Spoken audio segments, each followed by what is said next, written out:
اللہ تعالیٰ کی سب سے بڑی نعمت کس کو فرمائیں گے اور اس کا شکر کیا کس طرح ہم ادا کریں؟ اللہ تعالیٰ کی سب سے بڑی نعمت تو ایمان ہے. سبحان اللہ. ٹھیک، سب سے بڑی نعمت ایمان ہے. صحیح. ہر نعمت کی جو گریڈنگ کریں گے جی جی وہ کریں گے اس کی اہمیت کے اعتبار سے. صحیح فرمایا. جو جتنی اہم ہے وہ اتنی ہی بڑی نعمت ہے. صحیح. اب ایمان سے زیادہ اہم کوئی چیز بھی نہیں ہے. صحیح فرمایا. لہذا ایمان ہی سب سے بڑی نعمت ہے. سبحان اللہ. اب مثال کے طور پہ قرآن پاک کی آیت مبارک ہے، یعنی ان الذین کفروا وماتوا وهم کفار فلن يقبل من احدهم ملء الارض ذهبا ولا افتدى به. فرمایا بے شک وہ لوگ کہ جو حالت کفر میں مر جائیں، جو کافر ہوئے اور مرے اس حال میں کہ وہ کافر ہیں، ماتوا وهم کفار. فرمایا فلن يقبل من احدهم ملء الارض ذهبا ولا افتدى به. صحیح.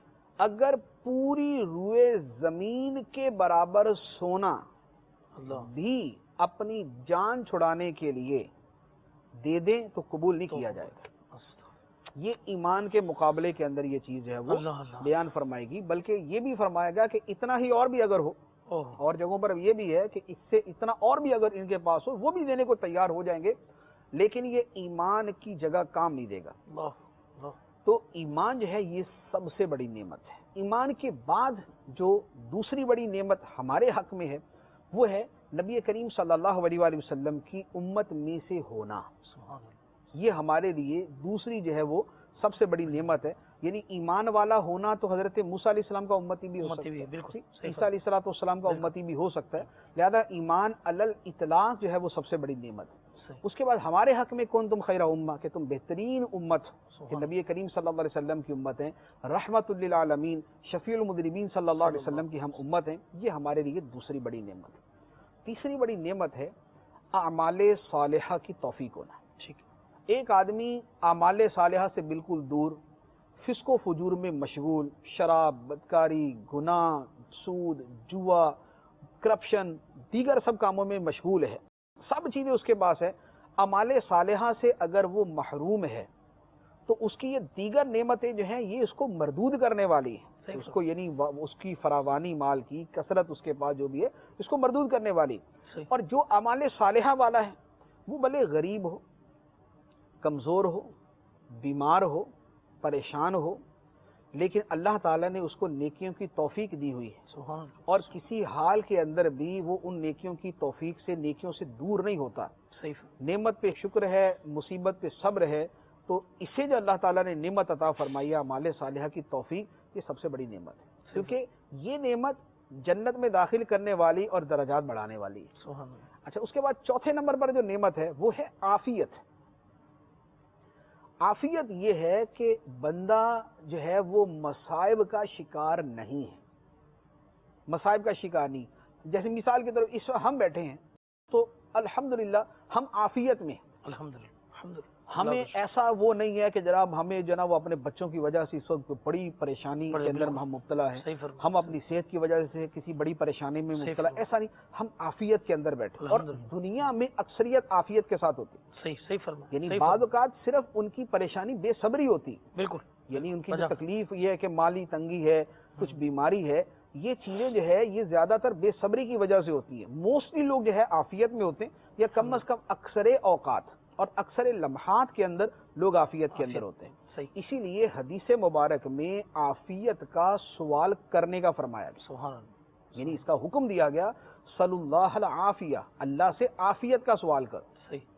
اور اس لیے وہ دعائیں جو ہیں ان کے اندر بھی اللہم انی اسألک العفو والعافیت، اے اللہ میں تجھ سے معافی کا سوال کرتا ہوں کہ تم مجھے معاف کر دے، اور میں تجھ سے عافیت کا سوال کرتا ہوں. اور ایک حدیث مبارک میں یہ بھی فرمایا گیا کہ ایمان کے بعد سب سے بڑی نعمت عافیت ہے، لہذا اللہ سے عافیت کا سوال کر.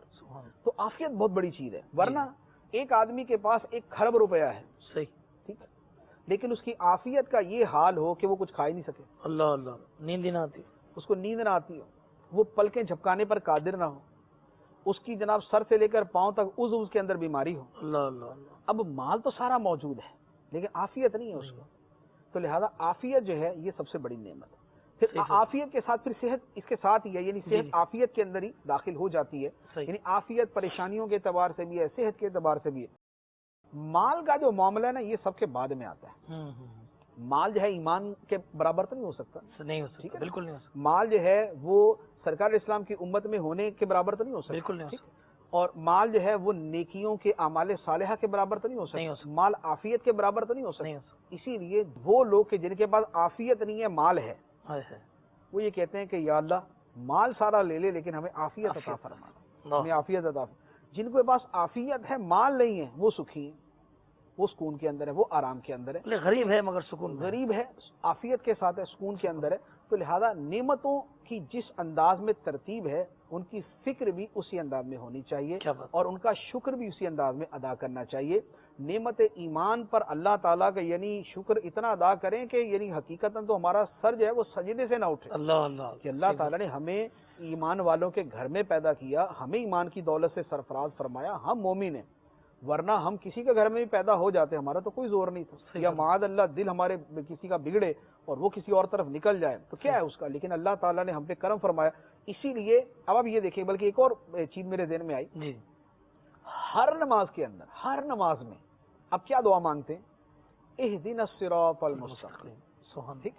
ربی جعلنی مقیم الصلاۃ واجب نہیں ہے، صحیح، مانگ لے تو بھی ٹھیک ہے، نہ مانگے تو بھی نماز ہو جائے گی، ٹھیک ہے، یہ واجب ہے، بالکل، یہ وہ دعا ہے جو واجب ہے۔ واجب ہے۔ اہدنا الصراط المستقیم، المستقیم۔ اے اللہ ہمیں سیدھے راستے پر ہی چلا کے رکھنا، سبحان اللہ، کہ ہم سیدھے راستے پر ہی چلیں، یہ اس کی اہمیت تھی جسے ہر نماز کے اندر فرض ہے، واجب ہے، سنت ہے، نفل ہے، سب کے اندر اللہ تعالیٰ نے شامل فرما دیا۔ ماشاء اللہ۔ تو ایمان سب سے بڑی نعمت ہے، پھر ترتیب جس طرح میں نے عرض کیا وہ بنی۔